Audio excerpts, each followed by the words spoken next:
ഹബീബായ മുഹമ്മദ് മുസ്തഫ സല്ലല്ലാഹു അലൈഹി വസല്ലമ തങ്ങളും ഒരു സ്വഹാബിയും സാധാരണഗതിയിൽ അവർ രണ്ടുപേരും കണ്ടുമുട്ടി ഇങ്ങനെ സംസാരിച്ചു കൊണ്ടിരിക്കുകയാണ്. മുത്തുനബിയും ഒരു സ്വഹാബിയും അവർ രണ്ടുപേരും ഇങ്ങനെ സംസാരിച്ചു കൊണ്ടിരിക്കുന്ന മധ്യേ സയ്യിദുനാ മലക്ക് ജിബ്രീൽ അലൈഹിസ്സലാം വന്നിട്ട് പറഞ്ഞു, നബിയെ, നിങ്ങളിപ്പോൾ സംസാരിച്ചു കൊണ്ടിരിക്കുന്ന ആളുണ്ടല്ലോ, അയാളെ മരണം അടുത്തിക്കണ്, അയാൾക്ക് ആയുസ്സിൽ ഇനി കുറഞ്ഞ സമയമൊക്കെ ബാക്കിയുള്ളൂ എന്ന് പറഞ്ഞു.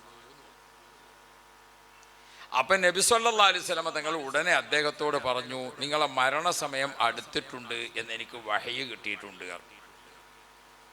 നമ്മളൊക്കെയാണ് വെച്ചാൽ മരിച്ചാനായാലും ഉണ്ടൂല. ഞാൻ നാളെ രോഗിനെ കാണാൻ വേണ്ടി ചെല്ലുമ്പോൾ 2 മക്കളും കൊണ്ട് ബാധിക്ക പുറത്ത് നിൽക്കുന്നു. ഉസ്താദേ, ഇപ്പാക്ക് വളരെ ഗൗരവമാണ്, പക്ഷെ ഇപ്പം അറിഞ്ഞിട്ടില്ല കേട്ടോ. ഇപ്പം അറിഞ്ഞാൽ തോബ ചെയ്തെങ്കിലോ എന്ന് വിചാരിച്ചിട്ടാണോ, അതല്ല അറിഞ്ഞാൽ വല്ല ഹക്കടപാടും വസിയത്തും പറയാമെന്ന് വിചാരിച്ചിട്ടാണോ എന്നറിയില്ല. അറിഞ്ഞിട്ടില്ല എന്ന് പറയും. എന്താ പോരാണ്ട് അറിയിച്ചാൽ വരാൻ പോണത്? അറിയിച്ചാൽ അയാളെ ഹക്കടപാടുണ്ടെങ്കിൽ പറഞ്ഞോളും, അയാൾക്ക് വല്ല വിഷയം ഉണ്ടെങ്കിൽ പറഞ്ഞോളും. അങ്ങേ അറ്റം എത്തിക്കണം, എന്നിട്ടും അറിയിച്ചിട്ടില്ല അറിഞ്ഞിട്ടിരിക്കുക. നബി സല്ലല്ലാഹു അലൈഹി വസല്ലം നിങ്ങൾക്ക് ജിബ്രീൽ അലൈഹിസ്സലാം വന്നിട്ട് പറഞ്ഞു, നബിയെ, നിങ്ങളിപ്പോൾ സംസാരിച്ചു കൊണ്ടിരിക്കുന്ന ആളുണ്ടല്ലോ, അയാളെ മരണം അടുത്ത് നിൽക്കുകയാണ്. റസൂൽ നേരെ അയാളോട് പറഞ്ഞു, നിങ്ങളെ മരണം അടുത്തിട്ടുണ്ട് എന്ന് സമയം എനിക്ക് വിവരം കിട്ടിയിരിക്കണ. അപ്പോൾ അദ്ദേഹം ആകെ നെഞ്ചത്തടിച്ച് ബേജാറായി, ഇന്ന് ഞാൻ എന്താ ചെയ്യുക, പഠിച്ചോനെ, എൻ്റെ മകൾ പ്രസവിക്കാൻ നിൽക്കല്ലേ, മറ്റോളെ ഊരമ്മ ഗുരുവല്ലേ, ബന് പേരുണ്ടാക്കിയിട്ടില്ലല്ലോ. ആ വക വിഷയത്തേക്കൊന്നും മൂപ്പര് കടന്നില്ല. നബിയെ, എനിക്ക് ഭൂമിയിൽ ബാക്കിയുള്ള സമയം അള്ളാഹു ഏറ്റവും പൊരുത്തപ്പെട്ട അമല് എന്താണാവോ ഞാൻ ചെയ്യേണ്ടത്, അത് ഞാൻ ചെയ്തോളാലോ നബിയെ. എനിക്ക് ബാക്കിയുള്ള സമയം എന്താണ് ചെയ്യേണ്ടത്, ഏറ്റവും ഹൈറായ ഏതിനാണ് സമയം ചെലവഴിക്കേണ്ടത്? അപ്പ നബി മുഹമ്മദ് മുസ്തഫ നബി തങ്ങൾ പറഞ്ഞു, ബാക്കിയുള്ള സമയം ചെലവഴിക്കേണ്ടത് അൽ ഇൽമ്. നിങ്ങൾക്ക് ഇനി ബാക്കിയുള്ള സമയം ഇൽമുമായി ബന്ധപ്പെട്ടുകൊണ്ട് സമയം ചെലവഴിച്ചോ. മുഹമ്മദ് മുസ്തഫ. ഇമാം റാസി റളിയല്ലാഹു അൻഹു തന്റെ തഫ്സീറുൽ കബീറിൽ വഅല്ലമ ആദമൽ അസ്മാഅ കുല്ലഹാ എന്ന ആയത്തിന്റെ തഫ്സീറിൽ ഈ സംഭവം കൊടുത്തത് കാണും. അപ്പോ മരണത്തിന്റെ തൊട്ട് മുമ്പ് 1-2 മണിക്കൂർ ബാക്കിയുള്ള ഒരാളോട് നബി സല്ലല്ലാഹു അലൈഹി വസല്ലം ഇൽമുമായി ബന്ധപ്പെട്ടോ എന്നാ ഓർമ്മപ്പെടുത്തുന്നത്. അത്രയും നമ്മുടെ നാട്ടിൽ കഴിഞ്ഞു പോയ പലരും ഉണ്ട്, മുതഅല്ലിമായി മരിക്കാൻ ആഗ്രഹിച്ചുകൊണ്ട് ജീവിച്ച ആളുകൾ.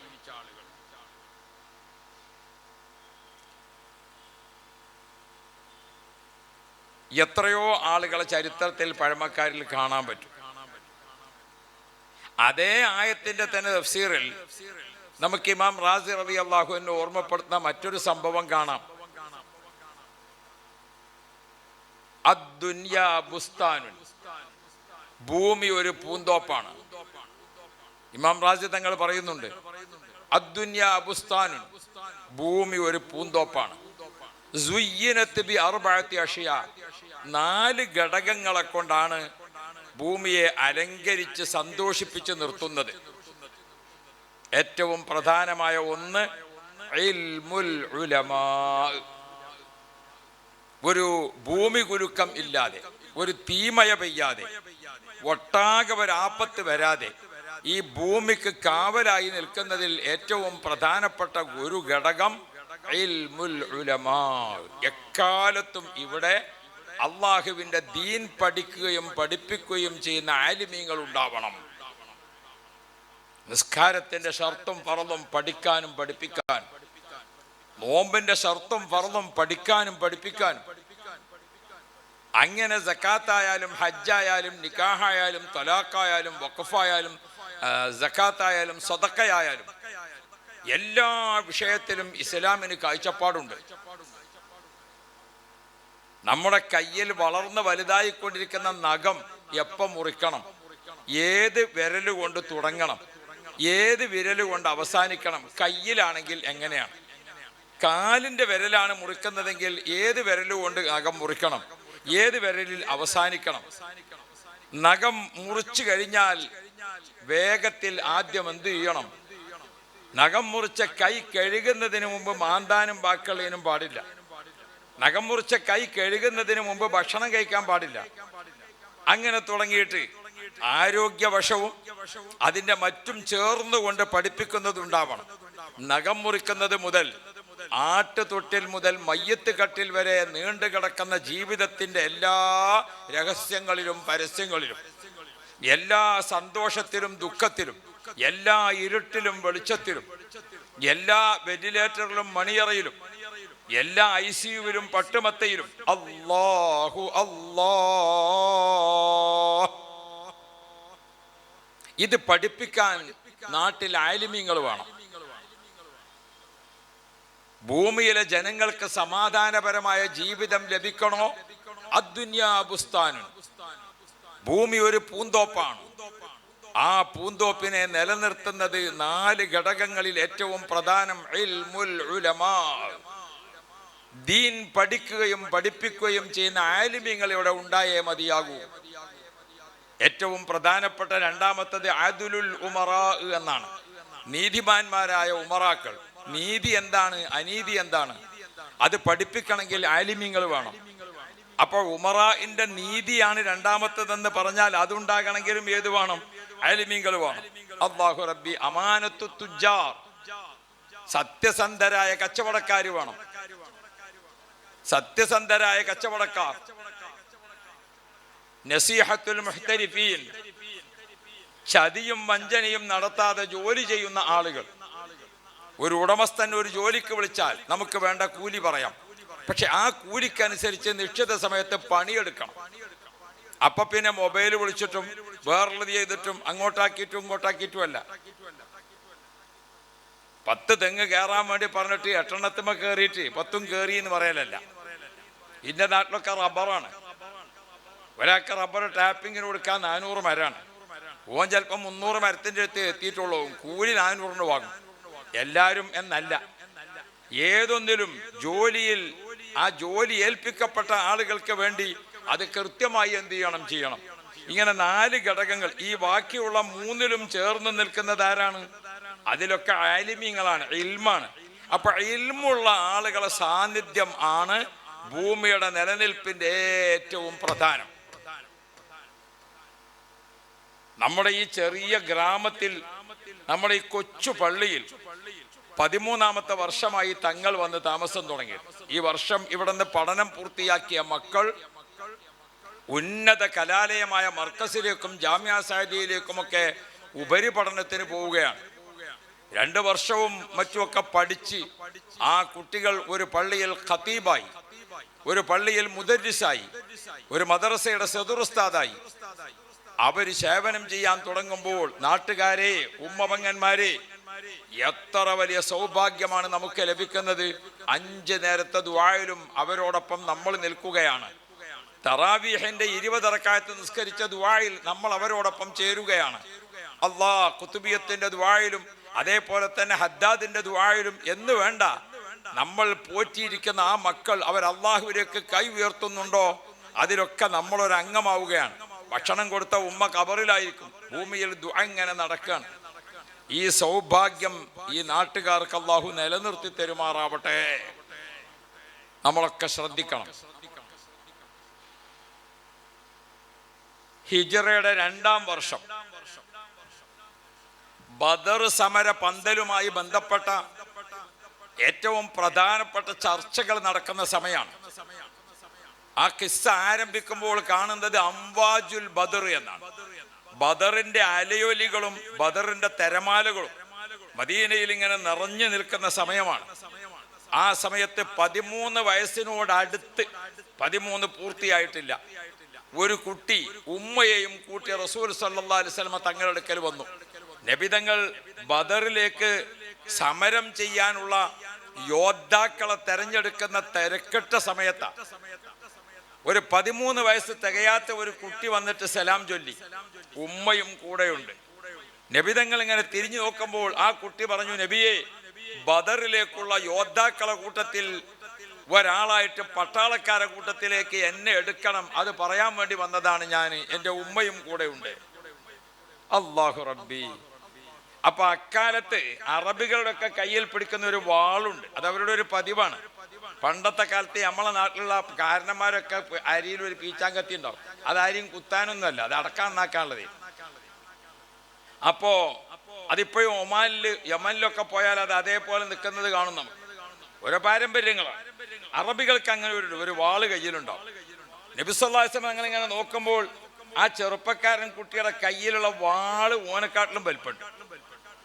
അപ്പൊ റസൂലുള്ള ആ കുട്ടിയെ മുഖത്തേക്ക് ഇങ്ങനെ നോക്കി ഒന്ന് പുഞ്ചിരിച്ചിട്ട് നബി തങ്ങൾ ആ മോന്റെ ചുമലിലൊന്നിങ്ങനെ മുട്ടിയിട്ടൊന്ന് ആശ്വസിപ്പിച്ചിട്ട് പറഞ്ഞു, മോനെ, യുദ്ധം കൊടുമ്പിരിക്കൊള്ളുന്ന സമയത്ത് നിനക്ക് പിടിച്ചു നിൽക്കാൻ കഴിയില്ല, പട്ടാളത്തിലേക്കൊന്നും എടുക്കാനുള്ള സമയമായിട്ടില്ല മോനിക്ക് എന്ന് പറഞ്ഞ് നബി തങ്ങൾ ആശ്വസിപ്പിച്ച് തിരിച്ചയച്ചു.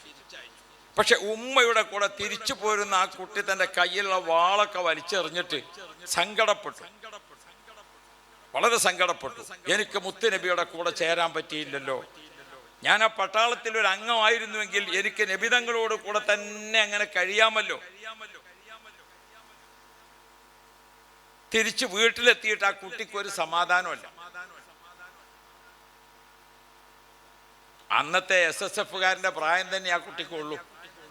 മുത്തഅല്ലിമീങ്ങളായ മക്കളൊക്കെ മനസ്സിലാക്കണം, വീട്ടിലെത്തിയിട്ടൊരു സമാധാനമില്ലാതെ ആ കുട്ടി ഇങ്ങനെ വിഷമിച്ച് പെട്ടെന്ന് ഉമ്മാനെ വിളിച്ചു, ഉമ്മ, നമുക്ക് ഒന്നുകൂടി റസൂലുള്ളാഹിന്റെ അടുത്തേക്ക് പോകാം, ഒന്നുകൂടി മുത്തനബിയുടെ അടുക്കലേക്ക് പോകാൻ. അപ്പൊ ഉമ്മ പറഞ്ഞു, മോനെ, നമ്മളിപ്പോ പോയിട്ട് റസൂലുള്ളാഹി തിരിച്ചയച്ചതല്ലേ, അതിനല്ല, പട്ടാളത്തിലേക്ക് എടുക്കാനാണ്, യുവാവാകണം, ആരോഗ്യമുണ്ടാകണം എന്നൊക്കെ പറഞ്ഞത്.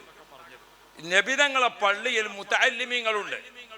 മദീനത്തെ പള്ളി അന്ന് 70 മുഴം നീളത്തിലും 70 മുഴം വീതിയിലും, അതാണ് മദീനയിലെ ആദ്യത്തെ പള്ളി. പിന്നെ നബി സല്ലല്ലാഹു അലൈഹി വസല്ലം അതൊന്ന് വികസിപ്പിച്ചു, വീണ്ടും ഒരു 70 മുഴം. പിന്നീട് അത് വികസനങ്ങൾ അങ്ങനെ നടന്ന് നടന്ന് നടന്ന് നടന്ന് നടന്ന് ഇപ്പോഴത്തെ മദീന പള്ളി 20 ലക്ഷം ആളുകൾ ഒറ്റ ജമാഅത്തായിട്ട് നിസ്കരിക്കുന്ന ലോകത്തിലെ ഏറ്റവും വലിയ കെട്ടിടമാണ്. അപ്പൊ ആ പള്ളിയിൽ അന്നത്തെ 70 മുഴം നീളവും വീതിയുമുള്ള പള്ളി, നമ്മളെ പള്ളി ചെറുതാണെന്നല്ലേ കണ്ടോ, മദീനത്തെ പള്ളി അന്ന് ചെറുതാ. ആ ചെറിയ പള്ളിയിൽ പഠിക്കുന്ന മുത്തഅല്ലിമീങ്ങളെ കണ്ടിട്ടുണ്ട്. അതുകൊണ്ട് ഉമ്മ, ഞാൻ മുത്തുനബിന്റെ കോളേജിൽ പോയി ചേരട്ടെ, ഞാൻ മുത്തുനബിന്റെ ദർസിൽ ചേരട്ടെ, അതിന് പ്രായപരിധിയില്ല. അവിടെ പഠിക്കുന്ന കൂട്ടത്തിൽ പ്രായമുള്ളവരുമുണ്ട്, യുവാക്കളുമുണ്ട്, പ്രായം കുറഞ്ഞവരുമുണ്ട്. അതുകൊണ്ട് ഉമ്മ എന്ന് എന്നെ റസൂലുള്ളാഹിന്റെ ദർസിൽ കൊണ്ടാക്കാൻ വേണ്ടി വരണം എന്ന് പറഞ്ഞു. അത് കേട്ടപ്പോൾ ഉമ്മാക്കും ഭയങ്കര സന്തോഷമായി. ഉമ്മ തൻ്റെ ആങ്ങളമാരോട് പറഞ്ഞു, കുട്ടി ഇങ്ങനെ ഓതാൻ പോകാന്ന് പറയുന്നുണ്ട്. ഇപ്പത്തെ ആങ്ങളാരോട് പറഞ്ഞാൽ ഓന് വേറെ എവിടെയും പോകാല്ലേ, ഓതാൻ പോകാനുള്ളൂ എന്ന് ചോദിക്കണ ഒരു കാലഘട്ടത്തിലാണ് അധിക പേരും. അമ്മാമ്മന്മാരോടൊക്കെ ഇപ്പോൾ ഓതാൻ പോകാൻ വേണ്ടി ചോദിച്ചാൽ ഇങ്ങനെ വേറൊരു പണിയില്ല, ഓൻ്റെ മാതിരി തന്നെ ആയോജിക്കും എന്ന് ചോദിക്കണ ഒരു സമാനാണ് ഇപ്പോൾ. അമ്മാമ്മന്മാരൊക്കെ ചേർന്ന്, എല്ലാവരും എന്നല്ല ഞാൻ പറയുന്നത്, ഉമ്മയുടെ ആങ്ങളമാര് ചേർന്ന്, ഉമ്മയും 3-4 ആങ്ങളമാരും ഒക്കെ ചേർന്നിട്ട് ഈ കുട്ടിയെയും കൊണ്ടുപോയി ഇലാ ഹദറത്തി റസൂലില്ലാഹ്, മുത്തുനബി സല്ലല്ലാഹു അലൈഹി വസല്ലം തങ്ങളെ മദീനത്തെ പള്ളിയുടെ മുന്നിലെത്തിയപ്പോൾ നബിതങ്ങൾ അതിപ്രധാനപ്പെട്ട ചർച്ചയിലാണ്. അവർ സലാം ചൊല്ലി റസൂലുള്ളാഹിക്ക് അസ്സലാമു അലൈക യാ റസൂലല്ലാഹ്. നബിതങ്ങൾ സലാം മടക്കിയപ്പോൾ അവരൊക്കെ ചേർന്ന് പറഞ്ഞു, ആ ഉമ്മ പറയുന്നുണ്ട്, അവിടെയാണ് ഇവിടെ വഅദ് കേൾക്കുന്ന ഉമ്മമാര് ശ്രദ്ധിക്കേണ്ടത്. ആ ഉമ്മ മുത്തുനബിയോട് പറഞ്ഞു, നബിയെ, എൻ്റെ മോൻ വിശുദ്ധ ഖുർആനിലെ 17 സൂറത്തുകൾ പഠിച്ചിട്ടുണ്ട്, അതുകൊണ്ട് അവൻ ഇവിടെ ദർസിൽ എടുക്കുമോ എന്ന് ചോദിച്ചു. ഒരു ദർസിലൊക്കെ ഒരു കോളേജിലൊക്കെ ചേരുമ്പോൾ എന്തുണ്ടാകും, ഒരു ഇന്റർവ്യൂ ഉണ്ടാവും. LKG UKG 1-ാം ക്ലാസ്സിലേക്ക് ചേർക്കുകയാണെങ്കിൽ പിന്നെ അവരെ എത്തിയാൽ മതി, തുടങ്ങിയാൽ മതി. കുറച്ച് ഓതി പഠിച്ചിടത്തേക്ക് ചേർക്കുമ്പോൾ എന്ത് ചെയ്യും, ഇവൻ ആ ക്ലാസ്സിക്ക് പറ്റുമല്ലേ എന്ന് നോക്കും. അങ്ങനെയാണല്ലോ. ഞാൻ നമ്മൾ നിലമ്പൂര് നടത്തുന്ന ഒരു സ്ഥാപനമുണ്ട്, മജ്മഅ അക്കാദമി. അപ്പൊ അവിടെ കുട്ടികളിങ്ങനെ ചേർക്കുമ്പോൾ ഇന്റർവ്യൂ ഉണ്ടല്ലോ. ഒരു വാപ്പ കുട്ടിനെയും കൂട്ടി വന്നു. ഓനെ പരിശോധിച്ച് നോക്കുമ്പോൾ ഓനെ +1 പിന്നെ നമ്മളെ കിതാബോധനയ്ക്കാ ചേർക്കേണ്ടത്. ഓന് +1 പോയിട്ട് 7-ാം ക്ലാസ്സിലേക്കുള്ളത് തന്നെ ഓൻ്റെ തലയിലില്ല. അപ്പൊ ചെറിയ ഉസ്താദ്മാർ ഇന്റർവ്യൂ നടത്തിയിട്ട് പറഞ്ഞു, പിന്നെ എന്നോട് പറഞ്ഞു, ഉസ്താദ്, ഈ കുട്ടിക്കൊന്നും അറിയില്ല, പേര് എഴുതി അഡ്രസ്സ് എഴുതി പറഞ്ഞിട്ട് അവൻ കൂടി കിട്ടണില്ല, പിന്നെ ഓനെ നമ്മളെങ്ങനെ ഈ ക്ലാസ്സിൽ എടുക്കുക. അപ്പൊ കുട്ടികളോട് ഞാൻ പറഞ്ഞു, നിങ്ങൾ ഓൻ്റെ വാപ്പാനോട് പറഞ്ഞോളിന്നും പറഞ്ഞു. വാപ്പാനോട് ഇതാണ് പറഞ്ഞപ്പം വാപ്പാക്കാകാൻ പൊട്ടിത്തെറിച്ചു. മൂപ്പര് കുട്ടിൻ്റെ കയ്യും പിടിച്ചിട്ട് എൻ്റെ റൂമൊക്കെ വന്നിട്ട് എന്നോട് ചോദിച്ചു, അല്ലോ ഉസ്താദെ, നിങ്ങളിപ്പോൾ ഈ കോളേജ് ഉണ്ടല്ലോ, ഇത് പഠിച്ചവർക്ക് പഠിച്ചാനോ അതോ പഠിച്ചാത്തവർക്ക് പഠിച്ചാനോ? നിങ്ങൾക്ക് ചിരിച്ചാൽ മതി, നിങ്ങൾ ഇഞ്ച സ്ഥിതിയും കൂടി ആലോചിച്ചോളൂ. അപ്പം ഞാൻ എന്തേ പൊതുവെന്ന് ചോദിച്ചു. ഇവന് ഒരു വിവരമല്ല, ചെറിയൊരു ബുദ്ധി ഉണ്ടെങ്കിലും മന്ദബുദ്ധി എന്ന് അറിയാനാവില്ല. അങ്ങനെയാണ് ഇപ്പം ഞാൻ ഓനെ ഇങ്ങോട്ട് കൊണ്ടുവന്നിരിക്കുന്നത്. ഇവിടെ നോക്കുമ്പോൾ ഇവിടെ പഠിച്ചാത്തോലെ വെക്കൂല എന്നാണ്. ഞാൻ മൂപ്പരെ ഇരുത്തി, നിങ്ങൾ രണ്ടാളും കൂടി ഒരു കട്ടൻ ചായ എടുത്ത് ഒരു പകുതി മൂപ്പർക്കും കൊടുത്ത് പകുതി ഞാനും കുടിച്ചാലും കൂടി റാഹത്താക്കി മൂപ്പരോട് ഞാൻ കങ്ങരികളൊക്കെ പറഞ്ഞു കൊടുത്തിട്ട് മൂപ്പർക്ക് മനസ്സിലാകണില്ല. അപ്പം ഞാൻ പിന്നെ സമാധാനത്തെ പറഞ്ഞ് ഒരു കാര്യം ചെയ്യാൻ നമുക്ക്, ഓനാണ് കുടി കൊണ്ടായിക്കളി, നിങ്ങൾ ഇവിടെ ചേർന്ന് കളി അറിഞ്ഞാൽ അനന്തവനെ ചാടിപ്പോയി അങ്ങോട്ടായി ഇങ്ങോട്ടായി എന്നുള്ള കേസും മറ്റൊന്നും അതും ഉണ്ടാവില്ല.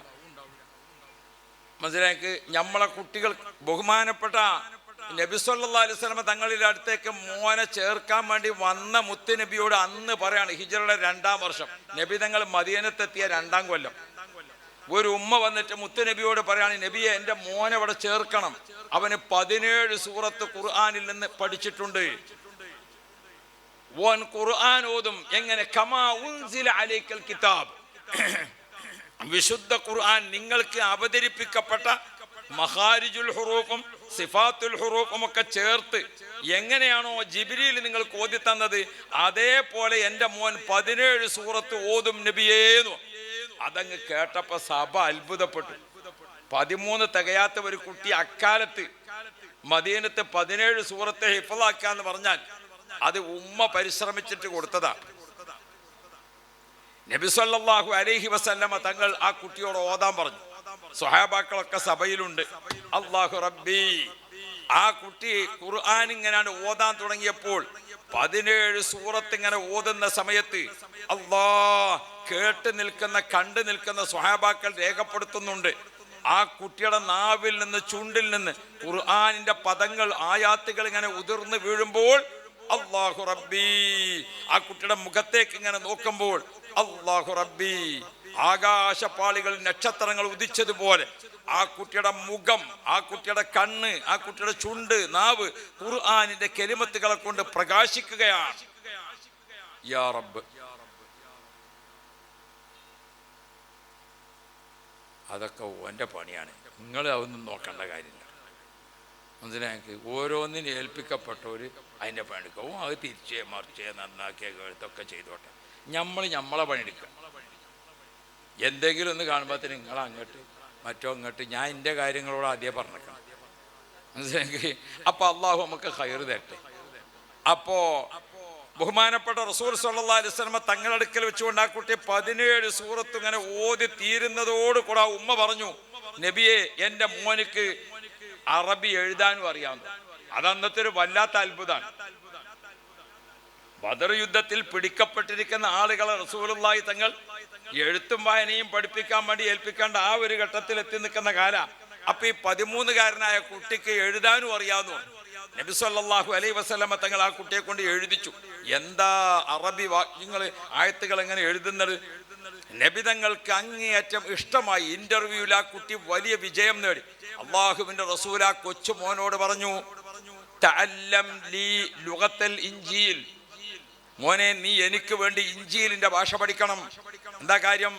അന്ന് ഇഞ്ചീലിന്റെ ഭാഷയും തൗറാത്തിന്റെ ഭാഷയുമായ ഇബ്രാനിയും സുരിയാനും ഒക്കെ സംസാരിക്കുന്ന ആളുകൾ മദീനയിലേക്ക് ഇങ്ങനെ വരാൻ തുടങ്ങിയിട്ടുണ്ട്. ഇസ്ലാം മതം ആശ്ലേഷിക്കുന്നതിന് വേണ്ടി ആളുകൾ പല ഭാഗത്തു നിന്നും വരാൻ തുടങ്ങിയിട്ടുണ്ട്. അപ്പൊ അവിടെ ശർഈയായ ഉലൂമ് വിതരണം ചെയ്യണമെങ്കിൽ, ശർഈയായ ഇൽമ് പഠിക്കാൻ സാധിക്കണമെങ്കിൽ എന്തു വേണം? മറ്റു ഭാഷ സംസാരിക്കുന്ന ആളുകൾ വന്നാൽ അവർക്ക് കാര്യങ്ങൾ വിശദീകരിച്ചു കൊടുക്കാൻ പറ്റാവുന്ന കഴിവുള്ളവർ വേണം. അതാ റസൂലുള്ളാഹി തങ്ങൾ പറഞ്ഞ തഅല്ലം ലീ ലുഗത്തൽ ഇൻജീൽ, മോനെ നീ ഇൻജീലിന്റെ ഭാഷ പഠിക്കണം കേട്ടോ. ഇപ്പൊ നമ്മുടെ കുട്ടികളൊക്കെ കിതാബോധി പഠിക്കുമ്പോൾ അതിന്റെ കൂടെ ഏത് പഠിക്കാണ്? ഇംഗ്ലീഷ് പഠിക്കാണ്, ഉറുദു പഠിക്കാണ്, ഹിന്ദി പഠിക്കാണ്, കണക്ക് പഠിക്കാണ്, മാത്തമാറ്റിക്സ് പഠിക്കാണ്, സുവോളജി പഠിപ്പിക്കാണ്, ഓരോന്നും പഠിപ്പിക്കാണ്. ചില ആളുകളുണ്ട് അതൊന്നും പഠിച്ചാണെങ്കിൽ ഞാൻ ചെലവ് കൊടുക്കൂല. അവരെ കുറ്റപ്പെടുത്തിയിട്ട് കാര്യമില്ല. ഇപ്പൊ ഞാൻ അറിയണ ഒരു ദർസ്, ആ ദർസിലെ മുദരിസ് എന്ത് ചെയ്യുന്ന നിങ്ങൾ കുട്ടികളെയും കൂട്ടിയിട്ട് അതിൻ്റെ അപ്പുറത്ത് ഒരു ടർഫുണ്ട്, എന്നല്ലേ പറയാ, ഈ പന്തലിട്ടിങ്ങാട് പന്ത് കളിച്ചണേ, അതിനെന്താ പറയാ, അവിടെ ആഴ്ചയിൽ ഒരു ദിവസം മൂപ്പരെന്ത് ചെയ്യും, ഒരു 9 മണിക്ക് അദ്ദാതൊക്കെ ചൊല്ലിക്കഴിഞ്ഞ് രാത്രി ഈ കുട്ടികളെയും കൊണ്ട് ഉസ്താദും കുട്ടികളും ഒന്ന് കളിച്ചാൻ പോകും. അവിടെ കളി കഴിഞ്ഞിങ്ങാണ്ട് പോരും ചെയ്യും. വേറെ നാട്ടുകാരും കുട്ടികളൊന്നുമില്ല. ഒരു 3-4 കാരണന്മാർക്ക് അത് തീരെ പറ്റി. അങ്ങനെ പന്ത് കളിച്ചാൽ കൊണ്ടുപോകാം. മൂല്യാർ എന്ത് പഠിപ്പിച്ചാലാ പിന്നെ പഠിപ്പിച്ചത്? ഇവിടെ 7 ദിവസം പഠിപ്പിച്ചതെന്ന് നോക്കണ്ട. അങ്ങനെ ഉണ്ടല്ലോ ചില ആൾക്കാർ. ഞാൻ ഈ നിലമ്പൂർ ടൗൺ പള്ളിയിൽ ഒരു നോമ്പുറപ്പിക്കലുണ്ട്. ഒരു 300-350 ആൾ നോമ്പുറക്കും. അങ്ങാടിയിൽ ഹോസ്പിറ്റലിൽ വെച്ചൊക്കെ വന്ന ആൾക്കാർ, ഓട്ടോറിക്ഷ ഡ്രൈവർമാർ, ആ ചെറുകിട കച്ചവടക്കാരൊക്കെ നിൽക്കണമല്ലൊക്കെ. അപ്പോൾ ഒരാളിൻ്റെ അടുത്ത് വന്നിട്ടാണ്, എന്ത് നോമ്പുറപ്പിച്ചാലോ ഉസ്താദ് നിങ്ങളത്? എന്തേ ചോദിച്ചു. അവിടെ നോൽക്കാത്തവരും തുറക്കണുണ്ട്. അപ്പം ഞാൻ ഇയാളോട് ചോദിച്ചു, അവിടെ ഇപ്പോൾ ഒരു 350 പൊതി ഭക്ഷണമാണ് നമ്മൾ കൊടുക്കണത്. അപ്പം നോമ്പ് നോൽക്കാത്തവരൊരു 100 ആളുണ്ടാവുമോ എന്ന് ചോദിച്ചാൽ 100ഒന്നുമില്ല. 50 ഉണ്ടാവുമോ ചോദിച്ചു. 50 ഒന്നും ഉണ്ടാവില്ല. എത്ര ഉണ്ടാവും എന്ന് ചോദിച്ചു. 2 ആളുണ്ട്. നിങ്ങൾ 2 ആൾ നോൽമ്പ് നോൽക്കാത്തവർ തുറക്കണീനാണ് ഇപ്പം ആകെ നോമ്പുറ മുടക്കാനുള്ള വർത്താനമായിട്ട് ഇവർ വന്നിക്കണത്. കാരണവരായിട്ടും കാര്യമില്ല, എത്ര നിൽക്കരിച്ചിട്ടും കാര്യമില്ല. നമ്മൾ ഓരോരോ സംഗതികൾ ആലോചിക്കേണ്ടതുണ്ട്. അപ്പം ഇവിടെ ഈ ഇപ്പോഴത്തെ കുട്ടികളെ ഒരു കുറച്ച് നേരത്തിന് ആ ഉസ്താദ് ഒരു ഹിക്മത്ത് കണ്ടതാണ്. എന്ത്? ആ പന്ത് കളിക്കാൻ ടർഫിന് ഉസ്താദും കുട്ടികളും കൂടി പോയിങ്ങാണ്ട് 1 മണിക്കൂർ കളിച്ചു പോരും. അവിടെ പെൺകുട്ടികൾ അതിൻ്റെ ഒപ്പം കളിച്ചണില്ല, നാട്ടുകാർ ആൺകുട്ടികളും കളിച്ചണില്ല. ചുരുക്കം പറയാം, അള്ളാഹിൻ്റെ തൗഫീഖ് കൊണ്ട് ആ മൂല്യാരപ്പം പിരിച്ചു വിട്ടു. അപ്പം ഞാൻ ഓർമ്മപ്പെടുത്തുന്നത്, നമ്മളെ കുട്ടികളെ നമ്മൾ ഓരോ കാലത്തിനനുസരിച്ച് പഠിപ്പിക്കേണ്ട ചിലതൊക്കെ അതാണ് റസൂലുള്ളാഹി തങ്ങൾ ഉമ്മയും ആങ്ങളാരും അമ്മമാരും ഒക്കെ പാടെ ചേർക്കാൻ കൊണ്ട കൂട്ടിനോട് റസൂലുള്ളാഹി തങ്ങൾ തഅല്ലം ലീ ലുഗത്തൽ ഇഞ്ചീൽ, മോനെ നീ ഇഞ്ചീലിന്റെ ഭാഷ പഠിക്കണം. എന്തുകൊണ്ട്? ഇഞ്ചിയിൽ വിശ്വാസികളായ ആളുകൾ മദീനക്ക് അകത്തും പുറത്തും അല്ലാത്ത രാജ്യത്തു നിന്നും ഇസ്ലാമിനെ തേടി വന്നുകൊണ്ടേയിരിക്കുന്ന സമയമാണ്. ഒരാഴ്ച കൊണ്ട് ആ 13കാരനായ കുട്ടി ഇഞ്ചീലിന്റെ ഭാഷ എഴുതാനും വായിക്കാനും സംസാരിക്കാനും പഠിച്ചുകൊണ്ട് മുഹമ്മദ് മുസ്തഫ മുത്തുനബി സ്വല്ലല്ലാഹു അലൈഹി വസല്ലം തങ്ങളുടെ അടുക്കൽ വന്നു. അപ്പോൾ റസൂലുള്ളാഹി തങ്ങൾ പറഞ്ഞു, നീ തൗറാത്തിന്റെ ഭാഷയും കൂടി പഠിക്കണം. അല്ലാഹു റബ്ബി. ഇന്ന് രണ്ടും ചേർത്ത വിദ്യാഭ്യാസം കൊടുക്കുന്നത് പാരമ്പര്യം ഇല്ലാതെ അല്ല. പണ്ടൊക്കെ ഓതലെന്നെ, അന്ന് അത് മതിയായിരുന്നു. ഇപ്പാക്കാന്റെ പോത്തും വണ്ടിയാണ് അന്ന് ഇതിൽ അങ്ങോട്ടും ഇങ്ങോട്ടും പോകല്.